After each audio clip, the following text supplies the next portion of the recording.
राधे राधे भक्तों, आइए आज सुनते हैं भगवती स्वदा की कथा, जिसको सुनने से पितृ प्रसन्न होते हैं और आशीर्वाद देते हैं।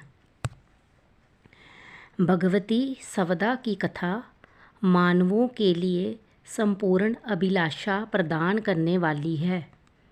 पूर्व काल में ब्रह्मा जी ने इसका पाठ किया था।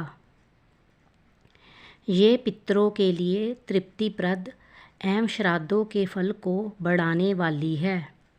जगत सृष्टा ब्रह्मा जी ने सृष्टि के आरंभ में 7 पितरों का सृजन किया। उनमें 4 तो मूर्तिमान थे और 3 तेज स्वरूपा थे। उन 7 सिद्धि स्वरूप मनोहर पितरों को देखकर उनके भोजन के लिए श्राद्ध तर्पण पूर्वक दिया हुआ पदार्थ निश्चित किया।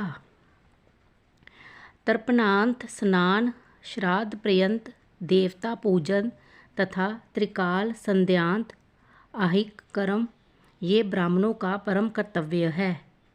ये बात श्रुति में प्रसिद्ध है।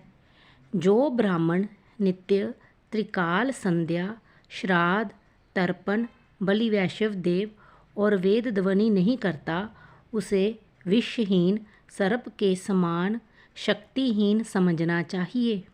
श्री हरि की सेवा से वंचित तथा भगवान को भोग लगाए बिना खाने वाला मनुष्य जीवन पर्यंत अपवित्र रहता है।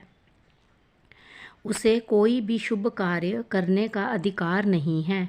इस प्रकार ब्रह्मा जी तो पितरों के आहारार्थ श्राद्ध आदि का विधान करके चले गए, परंतु ब्राह्मण आदि उनके लिए जो कुछ देते थे उसे पितृ पाते नहीं थे। अतः वह सभी क्षुधा शांत न होने के कारण दुखी होकर ब्रह्मा जी की सभा में गए। उन्होंने वहां जाकर ब्रह्मा जी को सारी बातें बताई।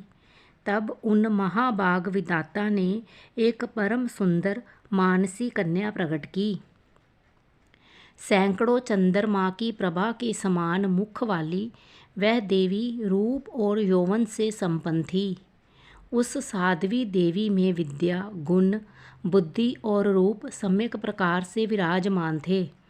श्वेत चंपा के समान उसका उज्ज्वल वर्ण था।